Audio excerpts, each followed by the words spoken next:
of Japan's most iconic elements is slowly growing popularity in Western culture, and that is known as anime. That could be caused by anime such as Pokemon, Dragon Ball, Sailor Moon, and etc. But one of anime's most beautiful masterpieces have been written and been drawn by my artist Hayao Miyazaki. Hello, my name is Karyna Cardoso, and today I will be discussing what makes Hayao Miyazaki's art so unique and different from others. I will be discussing his early life and his artwork. Now, I will be first discussing his early life. According to Britannia.com, Hayao Miyazaki was born on January 5th, 1941 in Bunkyo, Tokyo, Japan. He was born during the time of World War II. You would imagine that a very young boy would be out playing outside with his friends or his brothers, but instead of playing outside, Hayao would just be sitting out looking at planes flying over, hoping that it wouldn't be bombing his village, but instead would be witnessing bombings in neighboring villages. Hayao really didn't enjoy much of his childhood, but it did humble him and made him appreciate the little things in life, such as enjoying the views of planes passing by. Hayao had his love for planes because of his father. His father was a director of his uncle's plane company, Miyazaki Planes. Hayao's father has done planes for Japan for World War II, and those were the Zero fighter planes. And because of how valuable Hayao's father was to making those planes, that actually made him leave his town and go to somewhere a lot safer and a lot better. But it did remind him of the time that he saw something that really traumatized. When him and his family went into his car, they just drove off, and people saw that they were leaving, slamming on his cars, begging for them to go because they didn't want to suffer anymore. But instead of his family stopping to help the friends and all the people that they used to be with, they just kept driving and left everyone behind. Hayao realized how much of a struggle real life was and how people just want to escape from it. Hayao tried very much just to go live his life day by day, being better and trying to do things that make him happy. Soon after the war was over, Hayao's mother was diagnosed with spinal tuberculosis in the year 1947. For 9 whole years, Hayao's mother has been bedridden. Hayao has been taking care of her, been drawing with her, and has just been by her side throughout those times.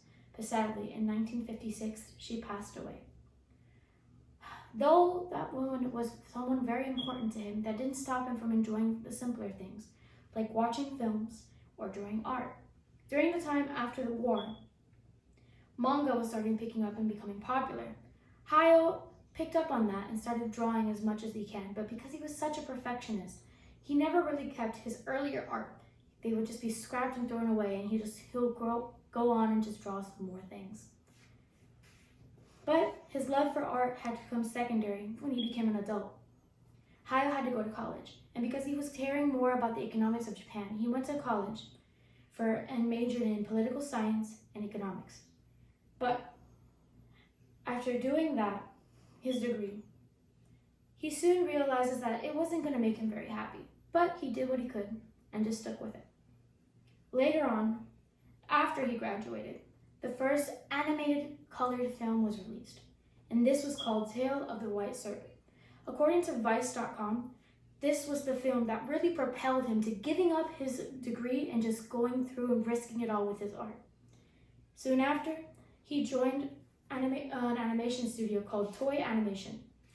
Right there, he met his longtime partners, Isao Takahata and Toshiro Suzuki, and his future wife.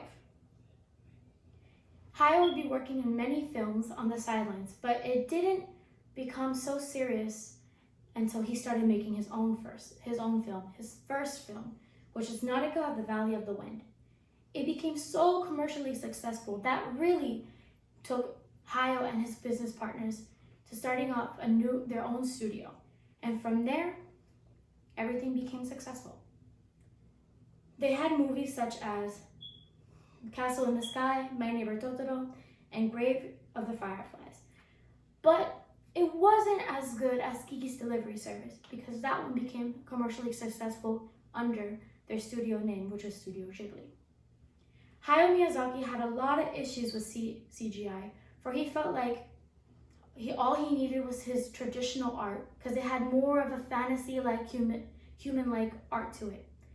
But after many years of being convinced, he finally gave it a chance, and Princess Mononoke was the first film done by CGI.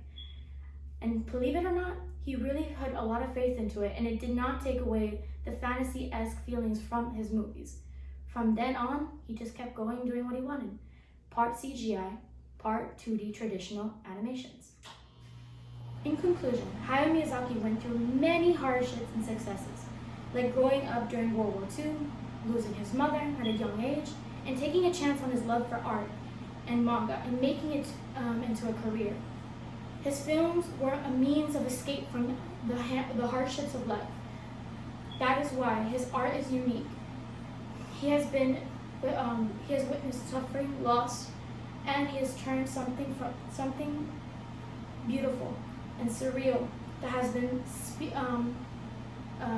turned. Basically, it was a means of escape for other people from their mundane, boring lives in just a fantasy world. That has been my speech by Hayao Miyazaki. Thank you.